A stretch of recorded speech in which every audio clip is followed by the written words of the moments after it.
இப்ப வந்து நான் என்ன ஒண்ணு சொல்றது, இது எல்லாத்தையும் சாப்பிட்டேனா சுத்தமா முடியல. ஒரு வயது சாப்பிட்டடா, ஆனா கண்ணு பட்டுருந்தா அது உண்மையாவே போய் சொல்லக்கூடாது. சாப்பிடல என்ன பண்றது, ஒரு ஃபுட் ரிவ்யூவா இருந்துகிட்டு நிறைய சாப்பிட்டு வீடியோ போட்டு எல்லாரும் கண்ணு வச்சிட்டாங்க போல. எனக்கு சாப்பிடவே முடியல. நானும் வீடியோக்காக ஒரு வாய்தான் சாப்பிடுற மாதிரி காமிக்கிட்டு இருக்கு. அதுக்கு எனக்கு ஒரு ரூபாய் கூட இறங்க மாட்டேதுங்க. மனசே வலிக்குது எனக்கு.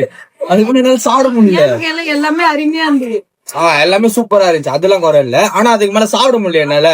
நீங்க எல்லாரும் லைக் போட்டீங்களா, அதோட நிறுத்திக்கோங்க. அந்த கண்ணு வைக்கிறீங்க பாத்தீங்களா, கண்ணை வைக்காதீங்க. என்னால சாப்பிட முடியல. ஸ்கூலுக்கு போய் காலேஜ் போயிட்டேன். அதான் காலேஜுக்கு போயிட்டு எடுத்து சாப்பிடுவேன். நானும் திணறேன், என்னடான்னு பார்த்தா சாப்பிட முடியல. சரி, 1 நாள் தான், 2 நாள் தான், 3 நாள் தான், வர சாப்பிடறதே இல்லைங்க. நானு இப்படியே இருந்து நான் டயட்ல இருக்க தேவை போல, இப்படியே ஒல்லி ஆயிடுவேன் போல. அதான் இப்ப கொஞ்சம் குண்டாதான் இருப்பேன். ஏதோ கொஞ்சம் பார்த்து பண்ணி விடுங்க. அந்த லைக் ஷேர் அதெல்லாம் மட்டும் பண்ணுங்க.